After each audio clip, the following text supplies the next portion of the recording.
Ihr, die ihr gesichert lebet in behaglicher Wohnung, ihr, die ihr abends beim Heimkehren warme Speise findet und vertraute Gesichter. Denket, ob dies ein Mann sei, der schuftet im Schlamm, der Frieden nicht kennt, der kämpft um ein halbes Brot, der stirbt auf ein Ja oder Nein. Denket, ob dies eine Frau sei, die kein Haar mehr hat und keinen Namen, die zum Erinnern keine Kraft mehr hat, leer die Augen und kalt ihr Schoß, wie im Winter die Kröte. Denket, dass solches gewesen.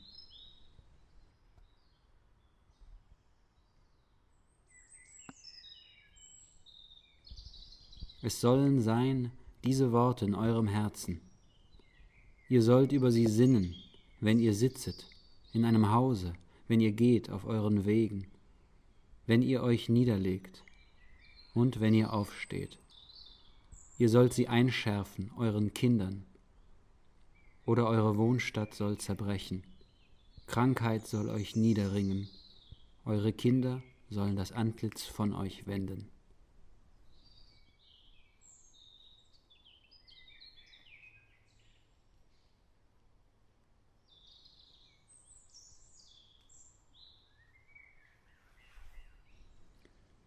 Ich bin dermaßen müde, dass ich bald einschlafe, und mir ist, als läge ich auf Bahnschienen. Die Eisenbahn kommt gleich. Man hört schon die Lokomotive schnauben, und das ist mein Nachbar. So fest schlafe ich noch nicht.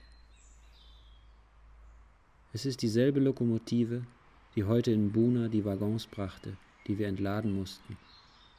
Und daran erkenne ich sie, dass man auch jetzt, genauso wie zuvor, als sie an uns vorbeikam, die Wärme spürt, die von ihren schwarzen Flanken ausgeht. Sie prustet, nähert sich immer mehr, ist stets drauf und dran, mich zu überfahren, ist aber doch nie ganz da. Mein Schlaf ist sehr leicht, wie ein Schleier, und wenn ich will, zerreiße ich ihn. Ich tu's, ich will ihn zerreißen. Dann kann ich von den Schienen herunter. So, nun habe ich's gewollt. Und nun bin ich wach. Ich bin sicher, dass dieses Pfeifen aus der Ferne echt ist, dass es nicht von der geträumten Lokomotive stammt, dass es objektiv ertönt ist. Das ist das Pfeifen des Bauzugs. Ein langer, anhaltender Ton, danach ein tieferer Halbton und dann wieder der erste, aber diesmal kurz und abgerissen. Dieser Pfiff ist etwas Bedeutsames und irgendwie Wesentliches. Meine Schwester und viele andere Menschen sind da. Sie hören mir alle zu, und eben das erzähle ich, von dem Pfeifen auf 3 Tönen, von dem harten Bett, von meinem Nachbar, den ich wegschieben möchte und den zu wecken ich Angst habe, weil er kräftiger ist als ich. Ich erzähle auch ausführlich von unserem Hunger, von der Läusekontrolle und von dem Capo, der mich auf die Nase geschlagen und dann zum Waschen geschickt hat, weil ich blutete. Ein intensives, körperliches, unbeschreibliches Wonnegefühl ist es, in meinem Zuhause und mitten unter befreundeten Menschen zu sein und über so vieles berichten zu können. Und doch, es ist nicht zu übersehen, meine Zuhörer folgen mir nicht. Ja, sie sind überhaupt nicht bei der Sache. Sie unterhalten sich undeutlich über andere Dinge, als sei ich gar nicht vorhanden.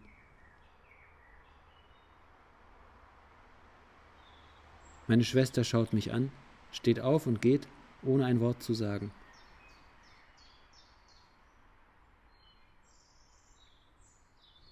Da erhebt sich in mir eine verzweifelte Pein, gleich wie mancher kaum noch bewusste Schmerz aus frühester Kindheit.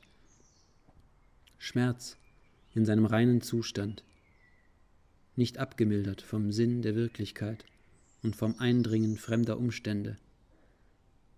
Um solcher Schmerzen willen weinen die Kinder. Und für mich ist es besser, nochmal an die Oberfläche zu steigen.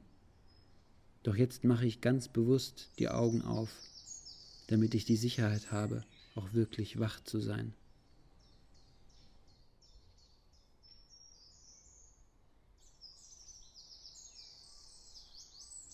Nun bin ich also in der Tiefe.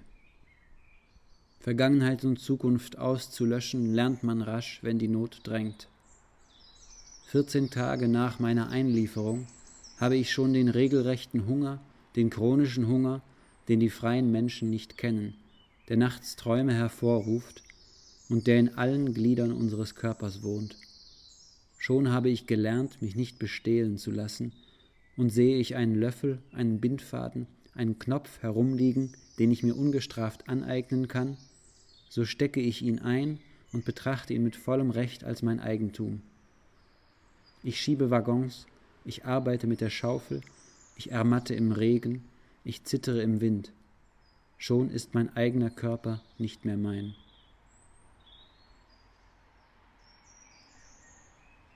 Die erste russische Patrouille tauchte gegen Mittag des 27. Januar 1945 in Sichtweite des Lagers auf. Wir waren dabei, die Leiche Somogis in das Massengrab zu transportieren. Wir kippten die Bahre auf dem zertretenen Schnee aus. Charles nahm die Mütze ab. Mir tat es leid, dass ich keine hatte. Es waren 4 junge Soldaten zu Pferde. Sie grüßten nicht, lächelten nicht.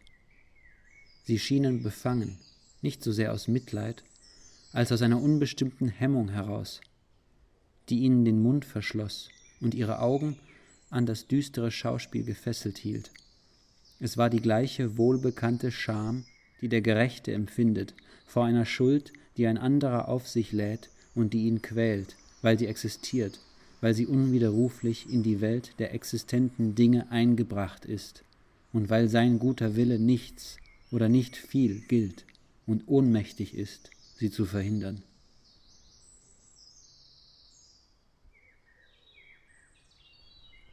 In den schrecklichen Nächten träumten wir dichte und heftige Träume, träumten mit Seele und Leib, heimkehren, essen, berichten, bis das Kommando vom Morgengrauen kurz und gepresst ertönte.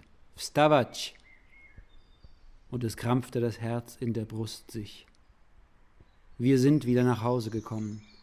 Unser Bauch ist gefüllt, unser Bericht ist zu Ende. Es ist Zeit. Gleich hören wir wieder das fremde Kommando. Wstawaj!